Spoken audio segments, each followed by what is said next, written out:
Hi, everyone. I am so excited.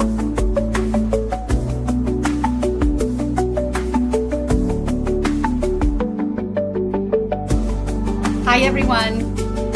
I am so excited to be doing this Cafecito and watching from afar and have admired for a very long time. Maria, thank you for being here today on our Cafecito with United Latinas. Thank you, Gris. I'm so excited to be here and to hear more about everything and share a little bit of what we do. Thank you. And just to give you a little background on who Maria Pacheco is, she is the founder and president of Wakami Global. So look it up, Google it, Wakami Global, and also Wakami Foundation. She is a bridge builder. She is a philanthropist. She has built many amazing systems in Guatemala for rural women. And I am excited to be talking to her today about how she's done that and how we can all contribute to philanthropy. Because oftentimes, philanthropy, we imagine that it's a big foundation and global donors, but across Latin America, a quieter revolution is happening. Women are using their resources, their voices, and networks to create systems of empowerment. So, Maria, I want you to take me back to Wakami. What inspired you to start Wakami? Tell us a little bit about that. Yes, I think it was two things. Well, I'm a biologist, and one day I could really envision a world where, communities were thriving everywhere and we were taking care of ecosystems of the earth. But the most important part of that vision was to think that we could live in peace every day, that brothers and sisters lived in peace every day. That was the 80s in Guatemala. I would open my eyes and we would have this internal conflict where, 200,000 people died, 1 million had to flee to the US.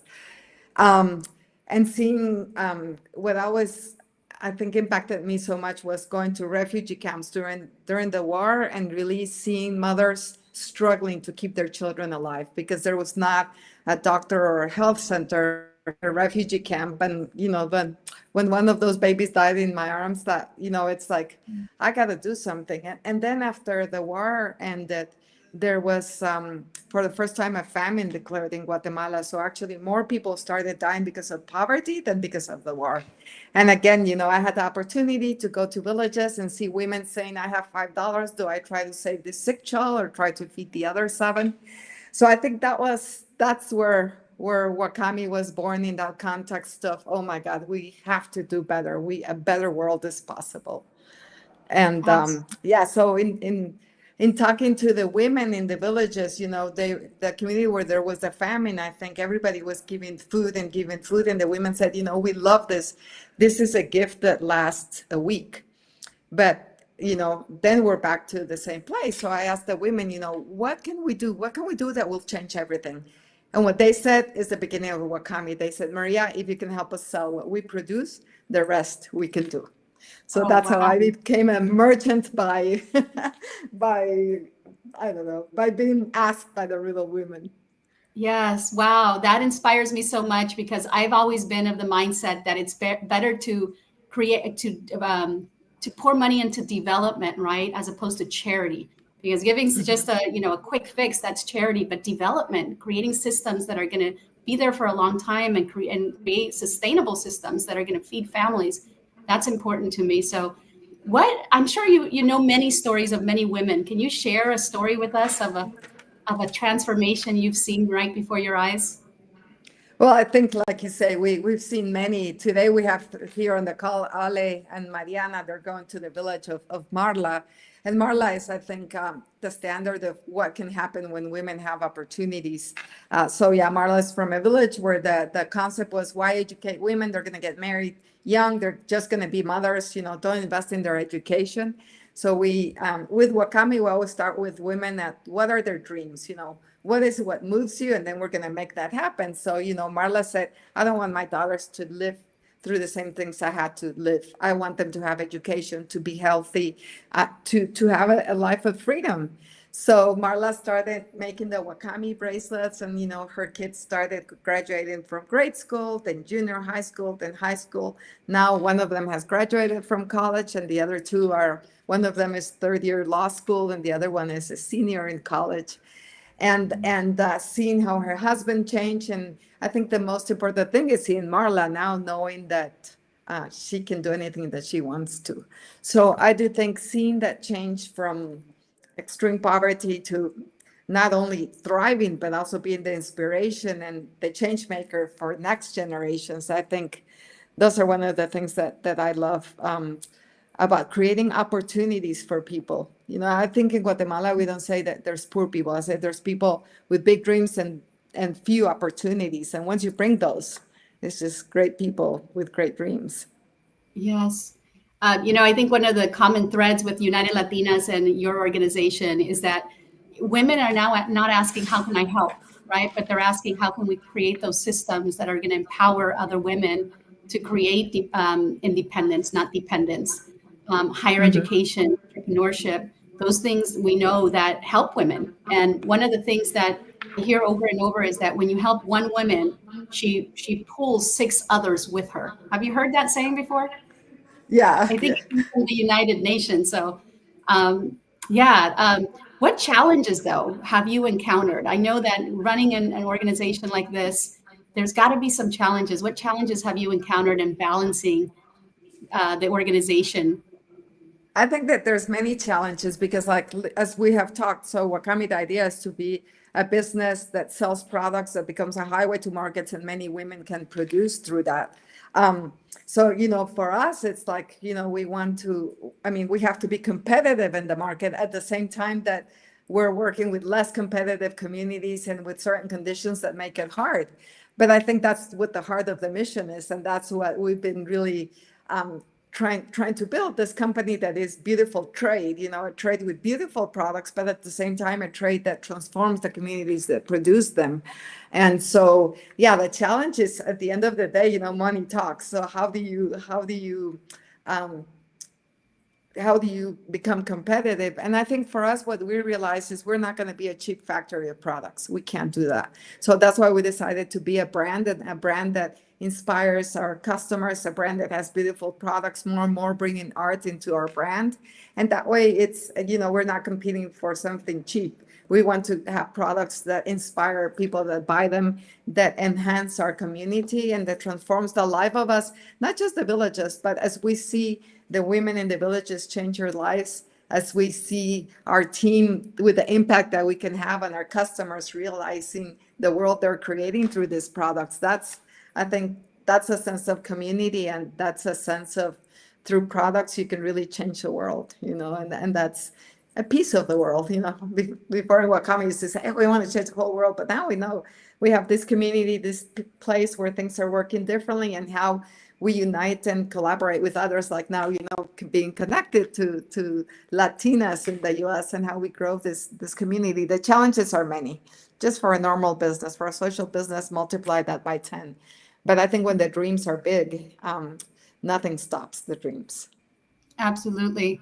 And I had the opportunity to travel to Guatemala about 2 years ago, and Oh, wow. Wakami, one of your stores is in Cayala. It's a beautiful store in a beautiful setting. And I know that when people buy those bracelets, the feeling that they must get, that not only are they buying something beautiful for themselves or as a gift, but knowing that part of those proceeds go back into empowering women, buying their products. Um, Many people think of charity as giving money. How does Wakami challenge that? You think that charity is not just about giving money? I think what we're passionate about is, when we come together to change something together. And so for us in Wakami, it was like, if we want to change this reality of women not having opportunities in villages, and that's why they have to migrate so much. It started with just asking, what do you need? What do you want? When they say sell our products, it's like, okay, we have to become a business then, because, so I do think that, I don't know. I don't know how quite to define the word charity, but I think the word that we use a lot is, co-building this better world.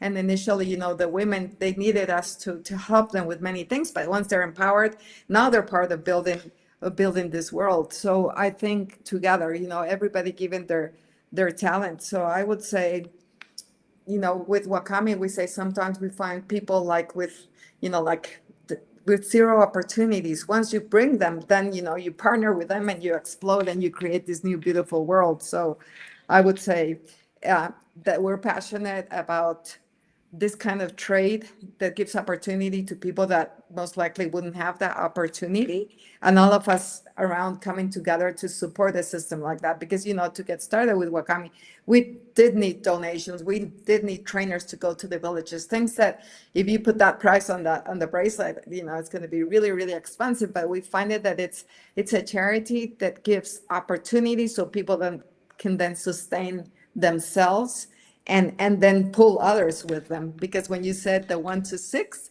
Marla now has girls acceleration programs and boys acceleration programs in her house, and it's 23 girls and 20 boys. So there, plus all the 15 women. So just Marla alone is like 50 women, and Wow. so yeah, I think it's just when we're down and somebody picks us up, and then we explode as human beings. And I think that's what Wakami believes in. How do we bring people up so that then they can fly? I love it. I love it. One of the things that I'm wanting to do next year, I think I talked to you about it, is bringing an executive leadership group to organizations in Latin America so they can see the great work that's being done. Because I feel like women, particularly Latina women, we always find solutions, right? We always say, Mhm. when we're in a hard place, we're like, we'll figure it out. We always say that, we'll figure it out. So as a Latina leader, what unique perspectives do you believe women from Latin America bring to the global conversation about social change? What do you think the Oh unique God, perspectives you bring? we bring so much. Part of the program that Wakami does is called Wakami Travelers. Ale here is in charge of that, and people come from the States.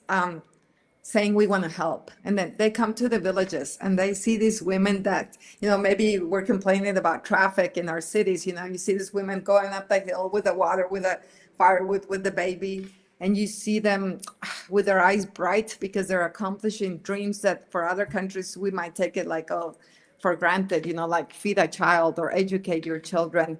So I do think as Latinas, I think we bring a lot of resiliency. We bring a lot of different talents. I mean, in Guatemala, for example, the rural women are so connected to the land, to ancestral techniques. So we bring that back to basics. And when we were talking during before we got started today, I think the concept of family, I think that's one of the biggest treasures, because with family you can do anything and everything. And as you know how to build family, you know how to build community. And I think this sense of building community is what I think gives us hope for the world, community that shares values, that does different things. So I think Latinas, we bring a lot to the table and a lot of creativity and imagination because we come from places that were not so easy to start with. Mhm. But also I think Latinas, and you see it, bring celebration, bring happiness, bring so much culture, so much richness of culture that is key to, I think, to development and to happiness in life for the world. We bring that. Yeah. Many of you know that I am from Guatemala, but I grew up in the States. I came here when I was 3 years old.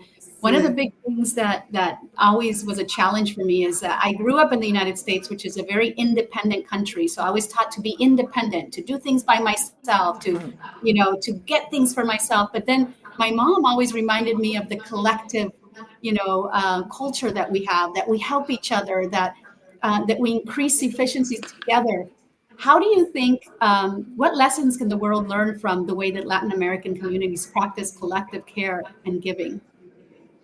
Yeah, I think this idea of not independence but interdependence. I think it's so important, and you see it. Maybe sometimes, if you can have your own house and your own car and your own everything. Maybe sometimes in our countries, we share a car, we share a home, we share everything, but that allows us to, I think, to be so mindful of the others, and to be so mindful that also to feel that you're not alone. I think one of the things that we've seen in travelers that come from the States, both like teenagers and adults, is the sense of sometimes feeling like you're alone, and sometimes feeling like if you haven't, if you're not an overachiever, you're not enough. And I think our culture teaches you that place, that in family and in community, everybody has a place. It's not about competition, but it's about collaboration and sharing. It's about not being alone. It's about lifting others and being lifted.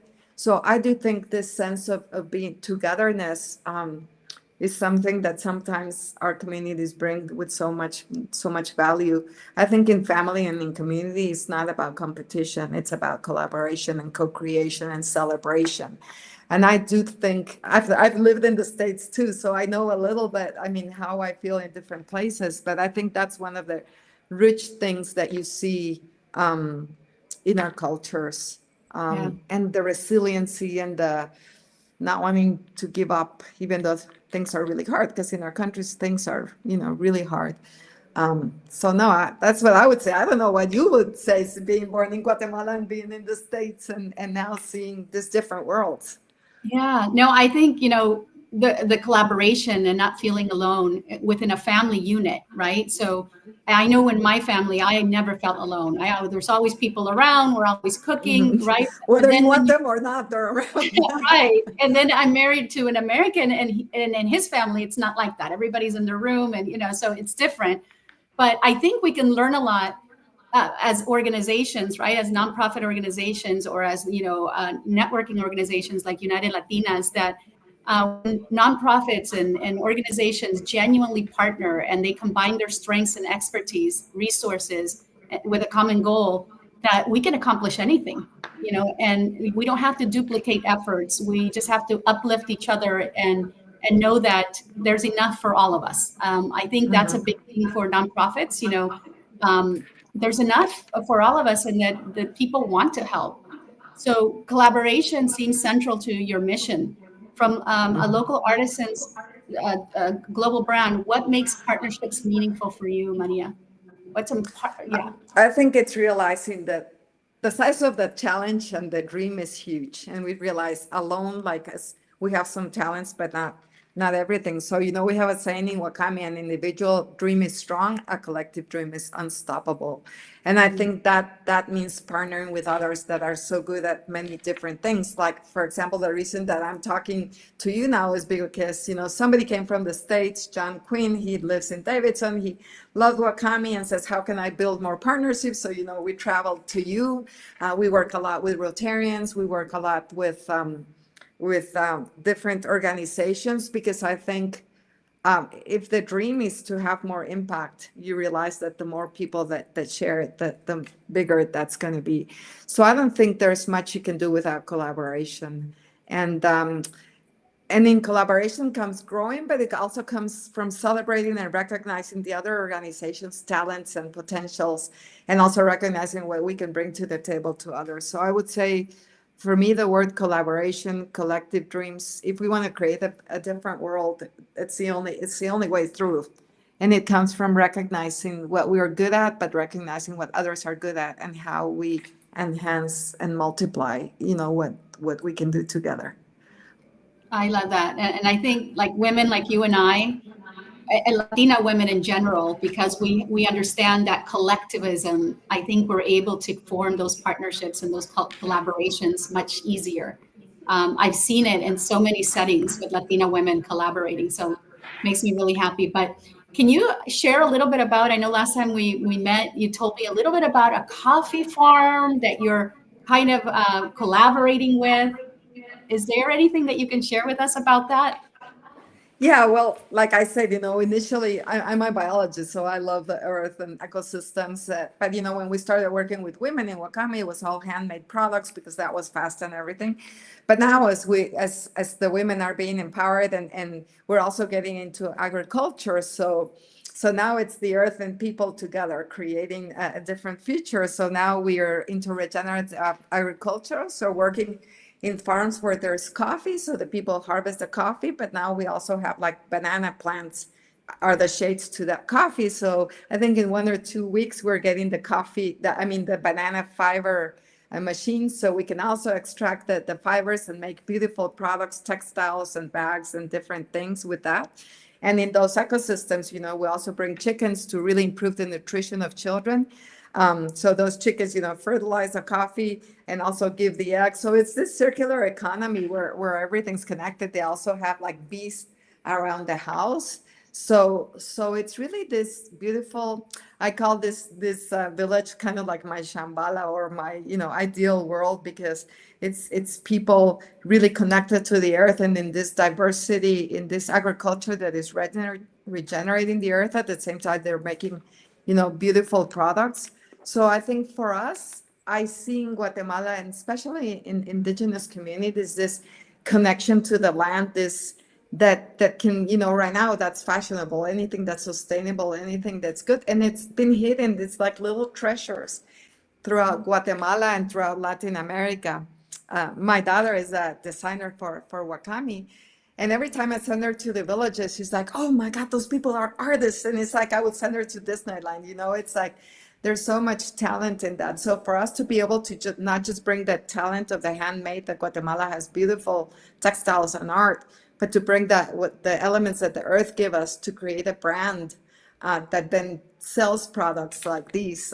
It's beautiful. We started selling Wakami coffee in Guatemala. In the States, it's not there yet, but that's the plan. That the plan is that anything that you wear or that you buy that is Wakami, that there is a story of transformation of women, of regeneration of the earth, and of building a community, a global community where dreams and purpose and shared values are important. So yeah, that's, you can tell I get excited once we get to the land. You get excited, and I'm sure there's so many more ideas that you're like, we can do this, we can do that, but you always have to stick to those strategic goals.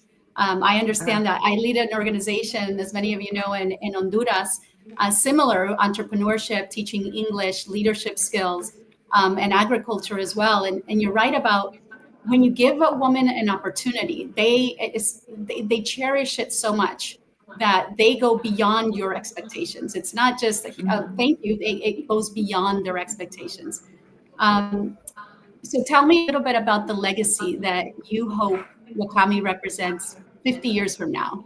What do you envision 50 years from now? What's the legacy you're going to leave with Wakami?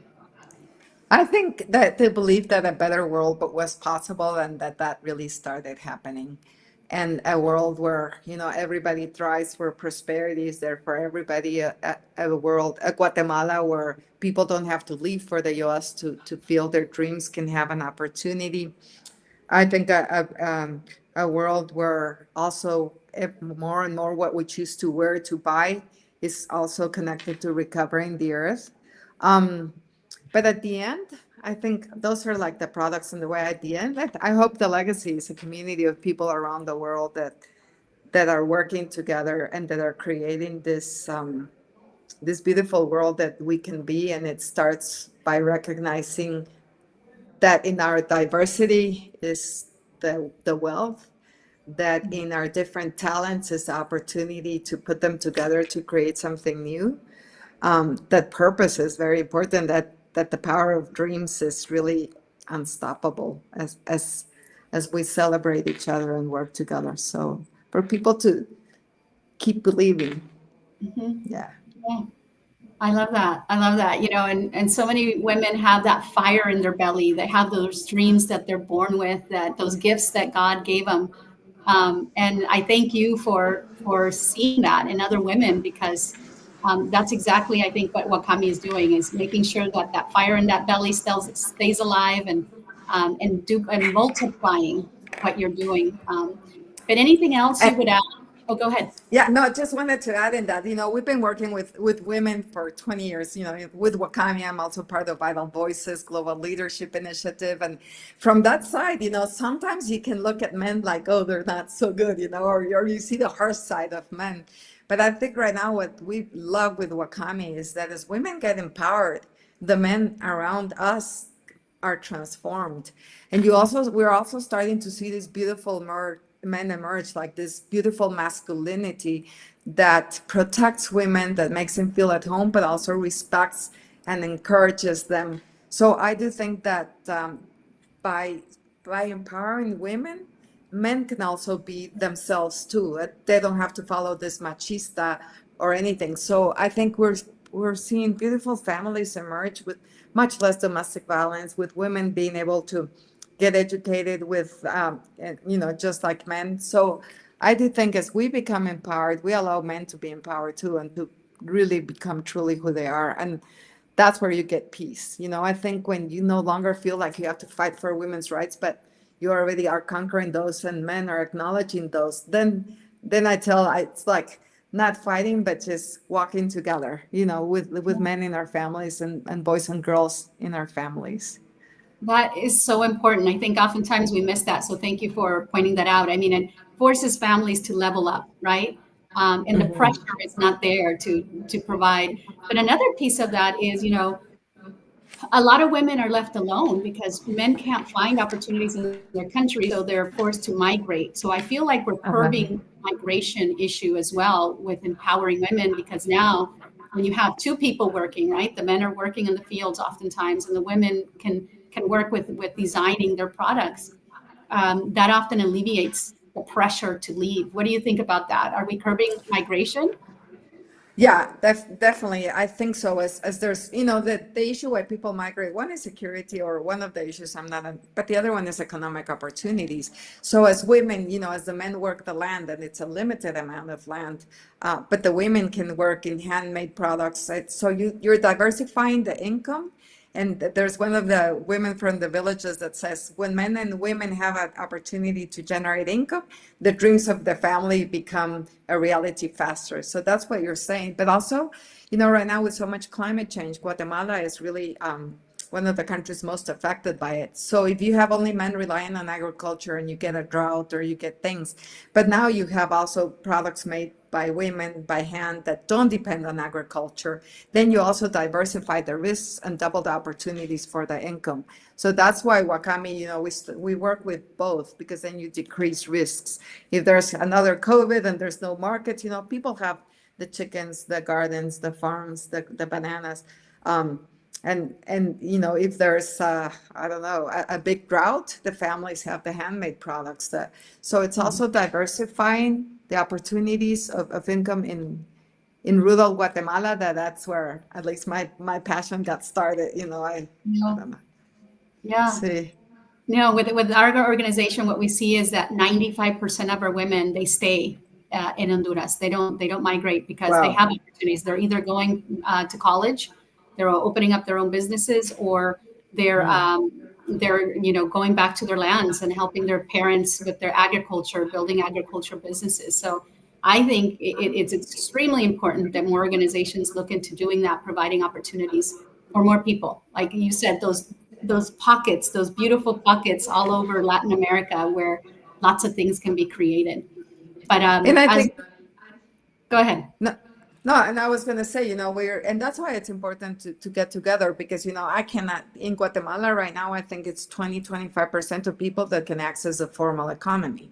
And that's why people either migrate or start their own micro enterprises or whatever. But as we can work with others to, grow that global market, that more people can be, generate jobs in Guatemala, generate income and around the world too. So I do think, yeah, that there's something as NGOs that we can do locally, but then when we partner with others, that's when you move the national or the international things that need to happen, so that more people can benefit what we do as a single organization, like the girls that you work with, or the women and girls and boys that Wakami works with.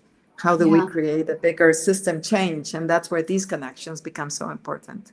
absolutely. I mean, I just heard you say you were part of the Vital Voices when it first started, and lifting that up.